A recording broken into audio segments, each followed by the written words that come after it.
Hi, my name's Tani. Welcome to my YouTube channel. On here I do all things roller skating, fitness, mom, lifestyle. In today's video, I wanted to cover outdoor roller skating. I have been roller skating outdoors for about 30 years and that really ages me. There's definitely a lot of things that I've learned along the way, and mostly I just want to share any tips that helps somebody else be able to enjoy it as much as I do. It's like moving meditation. It feels like you're flying. It's so much fun, but there's a little bit of a learning curve there, of course, because on outdoor trails, you can run into a lot of different things. Let's go ahead and jump right into the video. As always, I might forget to share something. If anybody has any tips or questions, comment down below and let's get started.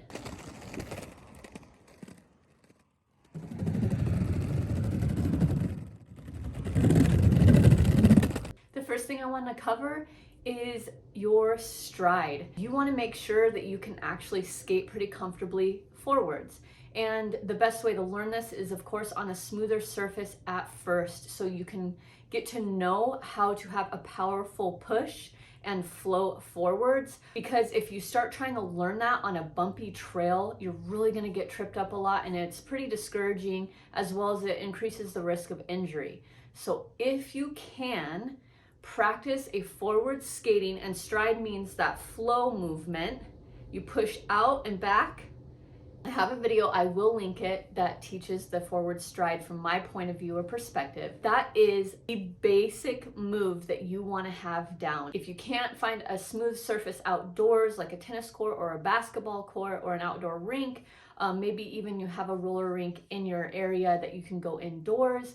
And if you don't have any of those things, of course, you just have to make do with what you have. And so if you do go to a trail to try to learn the stride, at least check the surface and make sure that it is smooth, or as smooth as possible. That moves on to the next thing that's very important, is knowing how to stop.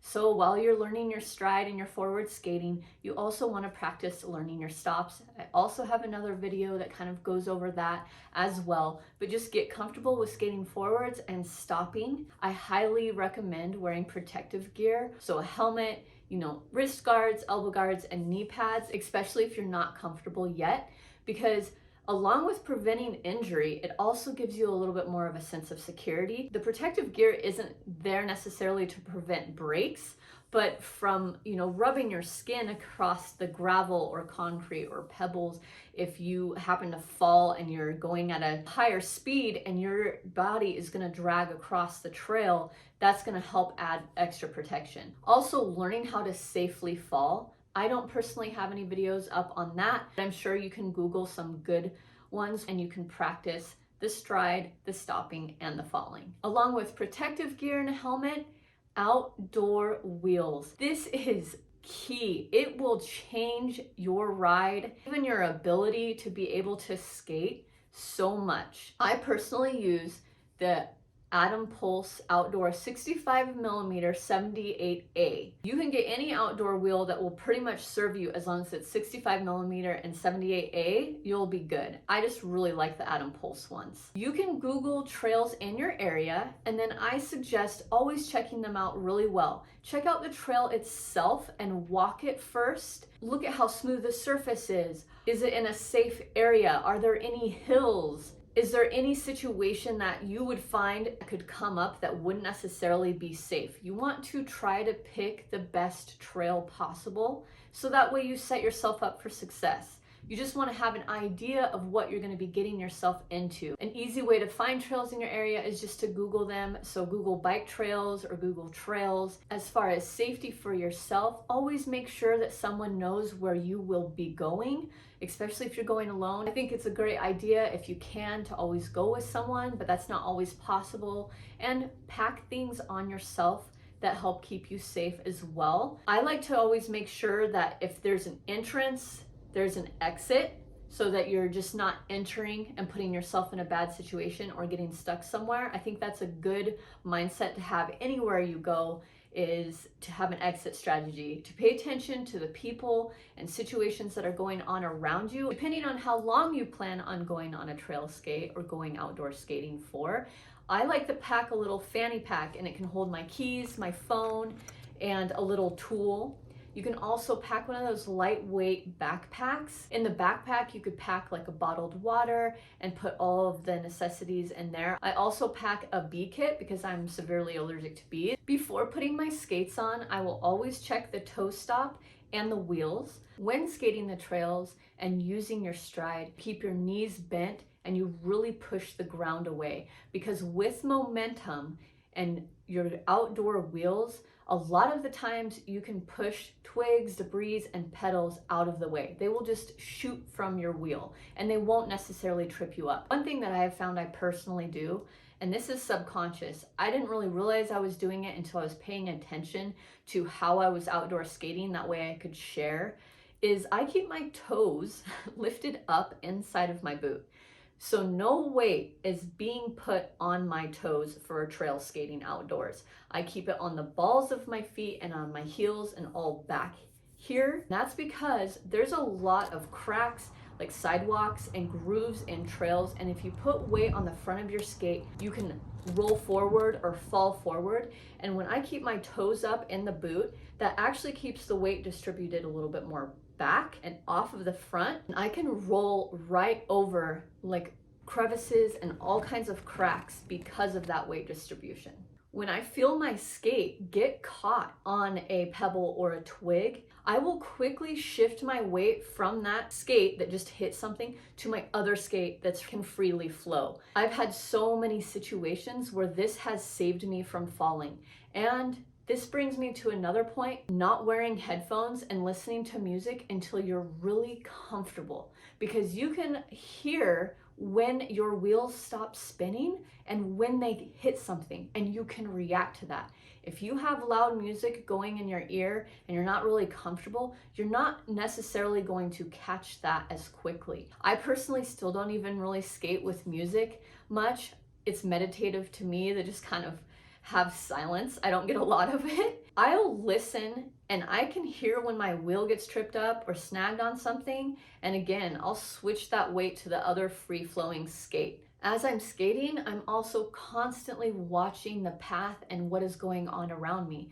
You can see what's coming up ahead of you. So if there's twigs, there's gravel, there's cracks or roots of trees going through the path, you know to prepare yourself. When you have to go through a rough patch or over tree roots or something that comes up, instead of striding through that, I personally will do a staggered stance with bent knees.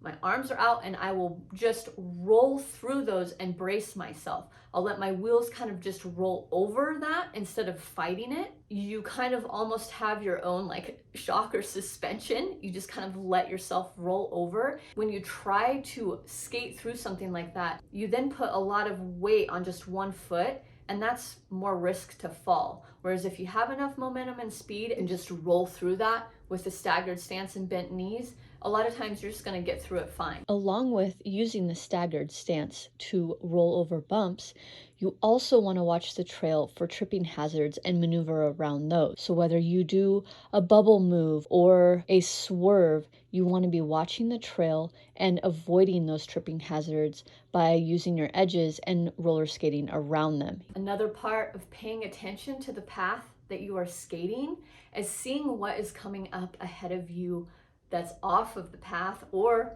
on the path, as far as dogs and people. Some dogs are very prey driven and they will run after and attack your roller skates because they don't understand what they are. I pay attention to the way that the dog is reacting to me. If it has noticed me, how is it acting? Is it on a leash? Does the owner securely have them? You really want to pay attention. I've been chased by dogs. It's scary. It's not fun. The best thing that you can do is if a dog starts being reactive is to stop rolling. I like trails that have grass on the sides of them. I think it's just an extra safety feature. You can just get off the trail and walk on the grass by the dog. Most of the time, it'll stop reacting if you stop rolling. I mean, not always. Of course, I'm sure some situations could get a little bit out of hand with that. Also, making eye contact with the owner and making sure if they do have it on a leash, or even if not, they are handling that situation and handling that dog.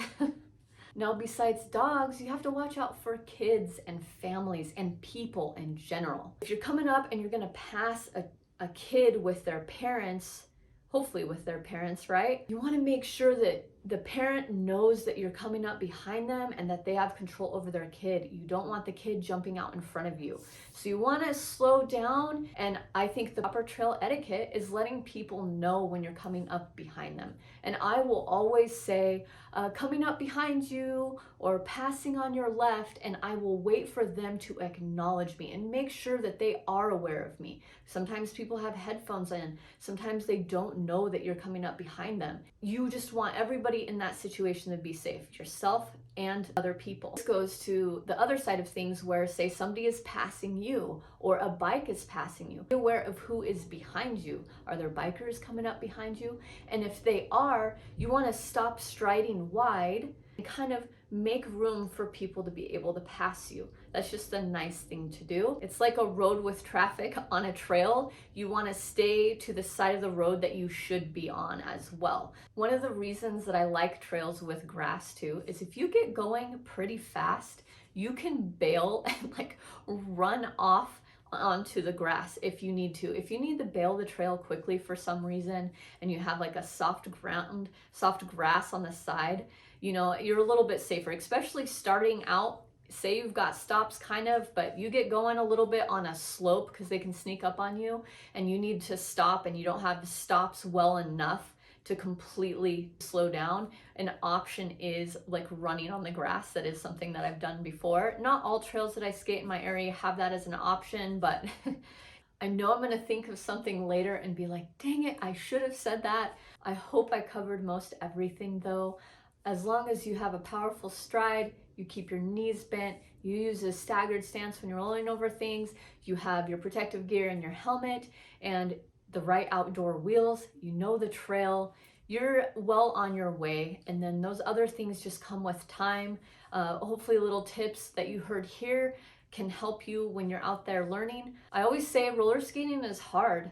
And the expectation for yourself, make sure you're being fair to yourself because it takes a while to learn, but it is so worth it when you do. Thank you so much for watching and hope this video is helpful, and I'll see you again really soon. Bye.